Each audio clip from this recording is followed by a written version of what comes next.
In the fractured land of Alterra, where timelines weave nations from dreams and despair, one city rises like a jewel amidst the endless sands.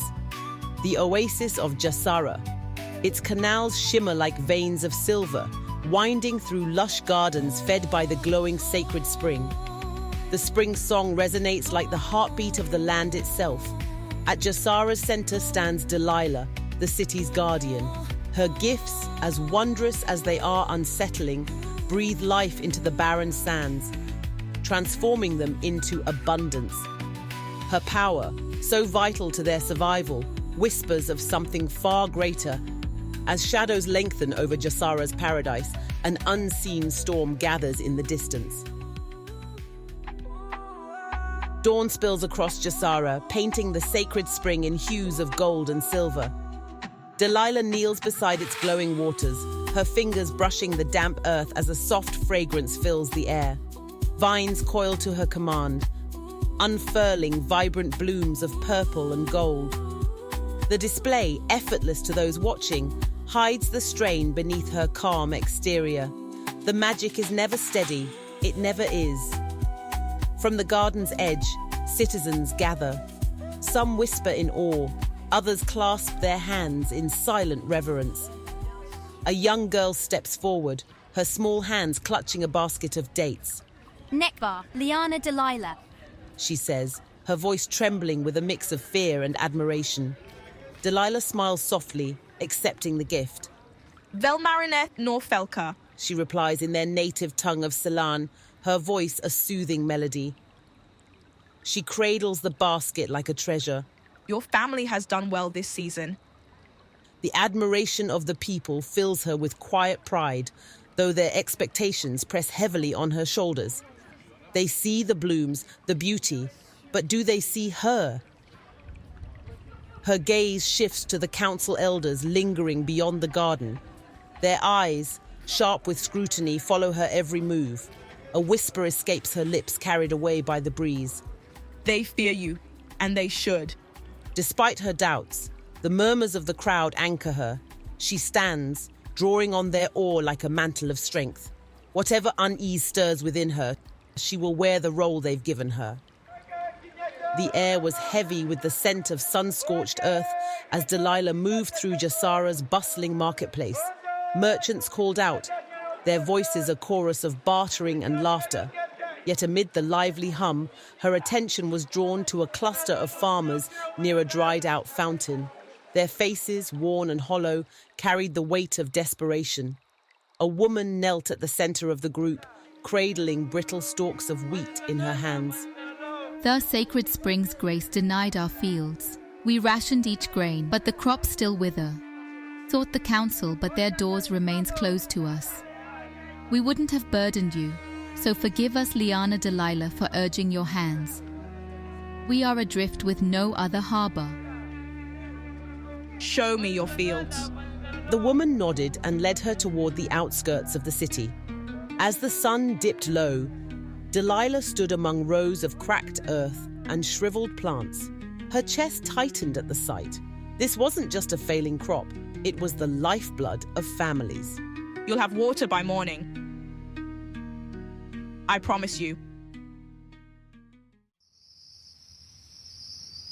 The sacred spring stretched before her, its glassy surface reflecting the sliver of moonlight above. A quiet hum resonated from the depths, steady and patient, as if waiting. The scent of damp stone and night-blooming flowers clung to the air, wrapping around her like a whisper. Delilah pressed her hands to the earth, drawing in the stillness, willing herself to listen. But something pressed back, a hush too deep, a quiet too intentional. She isn't alone. A chill brushes the back of her neck. The feeling creeps in slow, deliberate, like unseen fingers curling around her ribs. She exhales, shaking it off. But as her power deepens, a sudden flash strikes her mind. Jasara, ruined. The canals split open, red and black swirls, the city swallowed in flames. Her breath catches, but this isn't just a vision, it's a push. Something presses against the edges of her mind, twisting, darkening, pulling. The water quickens, spilling over the canals with a blinding intensity. Vines erupt from the earth, snapping forward as if wrenched free. Thorns tear into stone. The sacred spring churns, its glow searing into the night. Delilah gasps. Her pulse is erratic, her control slipping. No, this isn't. The weight around her deepens. The unseen hands tighten. Something is here. Something is feeding off of this. She opens her eyes. Stop! Gripping the basin as she forces herself to withdraw the power. The water's still, but the gardens lie in chaos. By morning, the whispers have begun. The citizens marvel at the abundance, but unease lingers. Delilah stands among them, her confidence shaken. Beneath their awe, she senses something sharper. Doubt. This wasn't supposed to happen. They'll see this. They'll see me. What if they were right? What if I'm not a guardian at all? Just a storm waiting to break. The thought chills her deeper than the desert night. Her pulse hammers, but beneath it all, a quieter whisper lingers, cutting deeper than fear itself. The council chamber is heavy with tension, the flicker of torches casting jagged shadows against the sandstone walls. Elder Amar leans forward in his seat, his hand clutching a small, tarnished pendant. The etched symbol of his lost family is almost obscured by time, much like the memories he clings to. This disturbance is not just another misstep. It's a warning, a reminder of what happens when power runs amok. Have we forgotten day one so easily? Jasara's survival demands vigilance, not blind faith in one being's whims. KL steps forward, his voice cutting through the tension like a blade. You speak of vigilance, Amar, but you mistake it for fear. Delilah's actions may have been bold, even reckless, but they were necessary. She gave hope to families who would have starved while we debated the finer points of order. Isn't that what Jasara stands for? Life, renewal, not stagnation. And when her so-called hope shatters beneath the weight of its own ambition, shall we rebuild Jasara from ashes? I watched my home burn once before. Super beings and their so-called gifts are nothing more than harbingers of destruction. Senra interrupts before Kale can respond, her voice firm, brokering no further interruptions. Enough, both of you. Amar, Kyle, neither of you is wrong, but neither of you is seeing the full picture. Jasara's future isn't held by a single thread. It is a tapestry, one that frays as much from doubt as from unwieldy power. The issue before us isn't just Delilah. It's whether we are prepared for what may come. She let her words hang for a moment before continuing, her amber gaze sweeping the chamber. There are whispers from Pelage and strange happenings from deep within the ocean. They are sending their diplomat here to Jasara in the coming weeks. And this is why we cannot afford division among ourselves. We are not the only ones facing disruption. What happens here in Jasara, what we decide, will echo far beyond our borders. We should not fear Delilah's gifts. We should understand them. A rustle of robes signaled Rashira shifting in her seat. Her voice, rarely heard in debates, was low but carried weight. Kyle, you have faith in Delilah, and perhaps it is not misplaced. But Amar's caution is not without merit. The heart's reach is growing. Magic unravels, systems collapse. Pelage's troubles are a warning. Can we be certain that Jasara is immune? No, Elder Rashira. We cannot be certain of anything. But what we can do, what we must do, is decide how Jasara will meet these challenges, with fear or with resolve. Delilah is no tyrant. She's a guardian, carrying the weight of Jasara's survival, a burden none of us here could ever shoulder. Cling to your grief, Amar, if it comforts you, but do not let it twist the truth. Without her, the spring would not have flourished as it has, and Jasara would not stand as the sanctuary we all depend on. Great power always carries a cost, Kyle. Jasara's abundance today could be its undoing tomorrow. Tell me, what good is a flourishing spring if it drowns us all? Is that what you call blindly following a being who has already caused such destruction? Yesterday she chose who received the spring's favor. Tomorrow she might decide who deserves the spring itself. That is not guardianship, it is tyranny. A sharp voice cut through the room. Elder Haran rising from his seat. This endless circle with you two. Kyle, you say the Pelagans are sending their diplomat. By the next crescent moon. You keep asking what to do about Delilah, as if it's your choice. Delilah is not a consequence, but a question. Why? Why now does her powers surge in defiance? The heart has given us so much, yet it seems the winds and waters of our world are rippling for a greater urgency. A darkness scratching at a scab. Something is astir, and I fear we're not prepared. So Senra, the only one here with leveled eyes, I leave it to you with Delilah. However, this is a time to reach out across Alterra, for I fear we already too late. The chamber fell silent, the air charged with tension as the decision settled over them all. Delilah must answer for her actions. Summon her. The faint shuffle of sandals echoed in the corridor as a messenger approached Delilah's chambers. His steps faltered, as though the weight of his message bore down on his shoulders. Outside the door, he hesitated. The messenger's voice was hesitant, as if wary of bearing the news. Delilah paused mid-motion, her hand hovering over the delicate vine she had been coaxing to life. So it's come to this. She brushed the soil from her hands, draped her golden cloak over her shoulders, and followed the messenger through the dimly lit corridors. The council chamber loomed ahead, its arched doors open like the maw of some ancient beast. Flickering torches painted jagged shadows on the sandstone walls. The sacred spring's faint song trailed behind her like a half-formed question she couldn't answer. As she stepped inside, the elders' gazes were already fixed on her.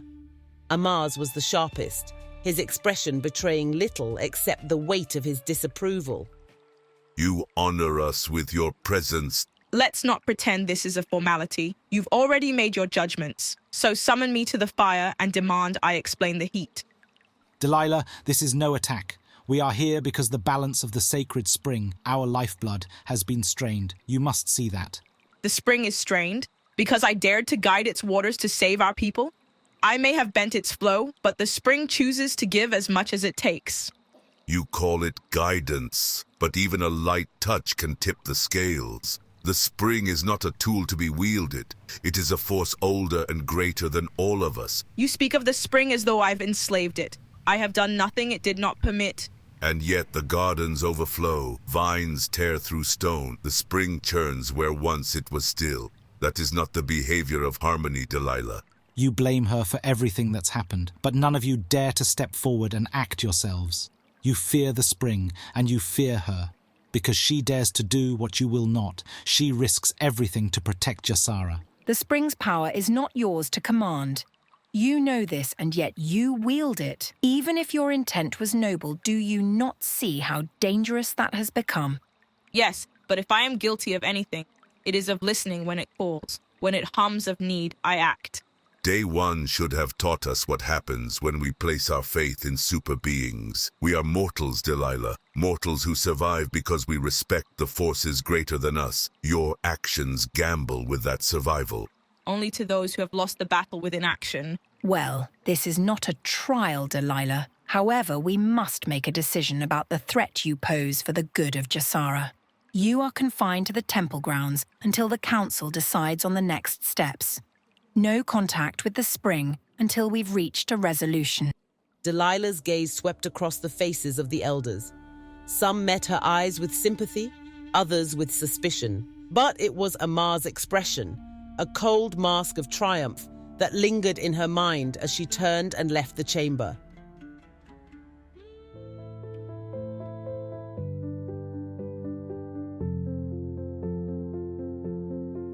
Shifting landscape, echoes in urban lore. I'm that silent rebellion, always craving more. In the labyrinth of forever. The vision flashes again behind her closed eyes. Jasara's canals running red, the sacred spring roiling and dark, the sky heavy with ash. The cries of her people echo in her mind, distant, desperate, haunting. Her jaw tightens.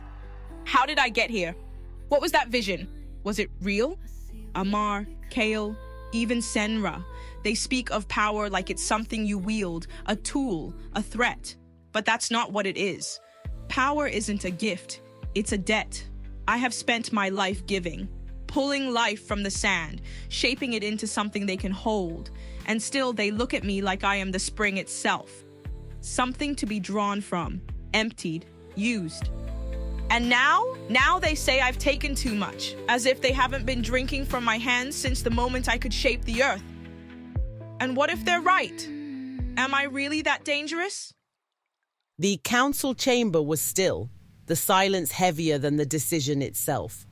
Senra rose slowly, her expression composed, but faintly weary, as though the weight of her words burdened even her. Delilah, your actions, though born of compassion, have disrupted Jasara. It is the Council's unanimous decision that your presence here endangers the stability of our city. You are hereby banished from Jasara, effective immediately. You banish me for what I have given. What will you give them in my place? What we will give them, Delilah, is a future. Kyle's chair creaked faintly as he sat quietly pensive. Delilah's eyes softened briefly, her gaze flicking to Kale, then Senra. I see now. You do not fear me. You fear your inability to control me. This is not control, Delilah. This is preservation. For Jasara, for its people, even for you. Very well. Preserve Jasara with your wisdom. I hope it's enough when the time comes. She turned toward the door, her movements deliberate, each step an effort to carry the weight of her exile.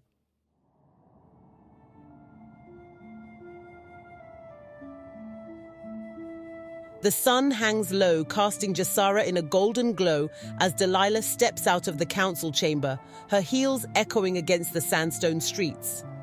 2 ceremonial guards flank her, their presence a quiet reminder of her exile. The city, usually vibrant with life, is eerily still, as if holding its breath. Word of her banishment spreads quickly. Citizens line the streets, their faces etched with grief, awe, and anger. A woman clutches her child tightly. An elder lowers his head in prayer. She gave us life. And now they cast her out like a criminal. Delilah moves with measured grace, her cloak trailing like the last ripple of a receding tide. Her eyes stay fixed on the horizon, though her heart bears the weight of unspoken truths. At the gates, the Zarathan desert sprawls before her, an endless expanse of golden sands and jagged rock. The wind tugs at her cloak, urging her forward. A child breaks from the crowd, clutching a fragile bloom of purple and gold. For you, Liana Delilah, so you don't forget us. Delilah kneels, her trembling hands taking the flower. I could never forget you. She brushes the child's tears away, offering a faint, sorrowful smile. The guards step forward, their silent presence urging her onward. Delilah rises, the flower clutched close, and steps through the gates. Behind her, the iron bars groan shut, their finality silencing the whispers. The desert looms, vast and unyielding. But it is not the sands that make her chest tighten. It is the weight of what she leaves behind. She had given them everything, and still, they let her go. Thanks for joining us on this journey into the Shadow of Alterra. This was just the beginning. This story is far from over. Be sure to subscribe to our channel and hit the notification bell so you're the first to catch the next episode. We'd love to hear what you think. Share your thoughts in the comments below. Until next time, thanks for watching, and Valinor An Terra.